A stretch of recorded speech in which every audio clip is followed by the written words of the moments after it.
हिमाचली लड़की को भारी पड़ी पंजाब की पुलिस वाले से मोहब्बत। 11 साल बड़ा था और शादीशुदा भी, फिर 22 वर्षीय निशा को फंसाया। पत्नी से छुपाना चाहता था निशा की सच्चाई, वीडियो भी बना रखा था। भाखड़ा नहर से मिली एयर होस्टेस निशा, जिसके बाद हुए खुलासे पर खुलासे। चंडीगढ़ में एयर होस्टेस की पढ़ाई, पीजी से अपने शादीशुदा प्रेमी संग बाहर निकली और अचानक से बंद हो गया फोन।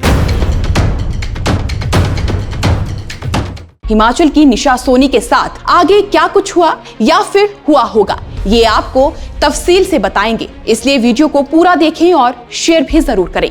तो ये खबर पंजाब के पटियाला से आई है, जिसका कनेक्शन हिमाचल के मंडी के जोगिंद्रनगर से है। लड़की की लाश को पटियाला में मौजूद भाखड़ा नहर से बरामद किया गया है और लड़की की उम्र महज 22 साल है। शव अर्धनग्न हालत में मिला है और बताया तो ये भी जा रहा है कि पहले लड़की के हाथों को बांधा गया था और फिर उसे जबरन नहर में धक्का दे दिया गया। पुलिस की माने तो इस अपराध को मुकम्मल करने में 22 साल की युवती के प्रेमी का हाथ है, जो मृतक युवती से उम्र में 11 साल बड़ा है, शादीशुदा भी है और पंजाब पुलिस में बतौर कर्मी तैनात है।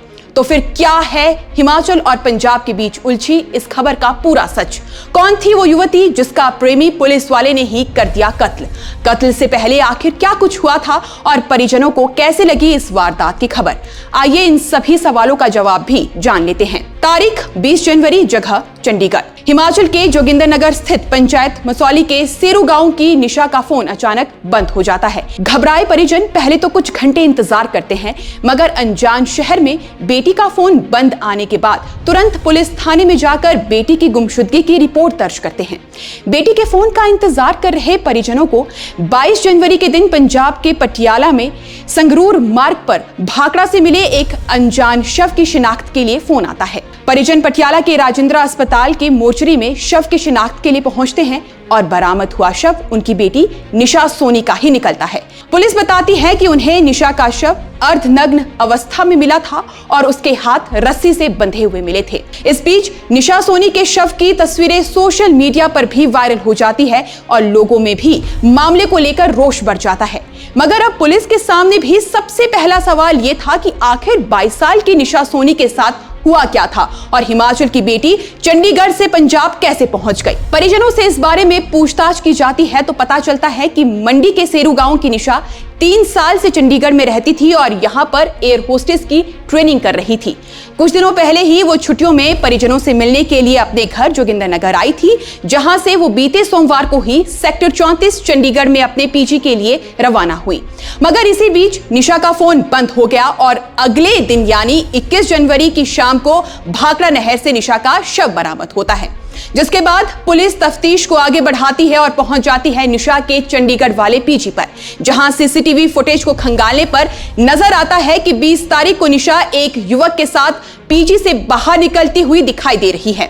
जिसके बाद युवक को खोजा जाता है तो उसकी पहचान होती है युवराज के रूप में, जो पंजाब के फतेहगढ़ साहिब का रहने वाला है और मोहाली पुलिस में बतौर पुलिसकर्मी तैनात है। वहीं इस मामले में निशा की बहन रितु सोनी ने पुलिस को बताया है कि पुलिसकर्मी युवराज शादीशुदा था और उसका एक बेटा भी था। पत्नी ऑस्ट्रेलिया से वापस आने वाली थी, जिसका डर भी युवराज को सता रहा था। निशा की बहन का कहना है कि युवराज ने निशा से भी ये सच छुपा रखा था और आए दिन निशा को वीडियो वायरल करने की भी धमकी देता था।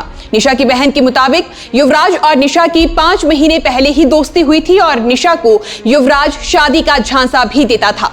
वहीं जोगिंद्रनगर में पूरा परिवार बेटी की मौत के बाद टूट चुका है और बेटी के हत्यारे को फांसी की सजा देने की मांग भी उठाई जा रही है।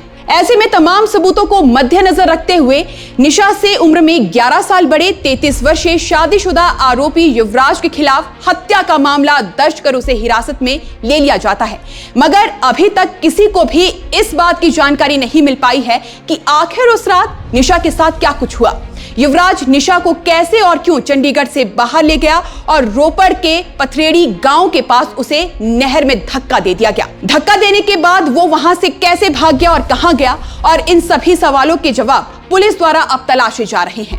अब तक निशा सोनी के मर्डर केस में सिर्फ 33 साल के आरोपी पुलिसकर्मी युवराज को ही डिटेन किया गया है और मर्डर का मोटिव पता करने की भी कोशिश की जा रही है। बहरहाल एयर होस्टेस बनने का सपना पूरा करने चंडीगढ़ में पढ़ रही निशा को क्या मालूम था कि जिससे वो प्यार करती है वो शख्स उसकी जान का दुश्मन बन जाएगा। वहीं परिजनों ने भी पुलिसकर्मी युवराज पर ही अपनी बेटी की हत्या का आरोप लगाया है। अब इस मामले में आगे क्या कुछ निकल कर सामने आता है वो तो आने वाले कुछ ही दिनों में सामने होगा। वहीं उम्मीद ये भी है कि पंजाब पुलिस हमारे हिमाचल की बेटी को इंसाफ जरूर दिलवाएगी और आरोपी को कठोर सजा होगी। खैर, आप सभी भी सतर्क रहें। हर शख्स विश्वास के योग्य नहीं होता और प्रेम संबंध बनाने से पहले व्यक्ति को अच्छे से जानना भी जरूरी है ताकि इस तरह की वारदात भविष्य में किसी के साथ भी घटित ना हो। बाकी आप दर्शकों का इस पूरे मामले में क्या कुछ कहना है हमें कमेंट सेक्शन में जरूर बताइए।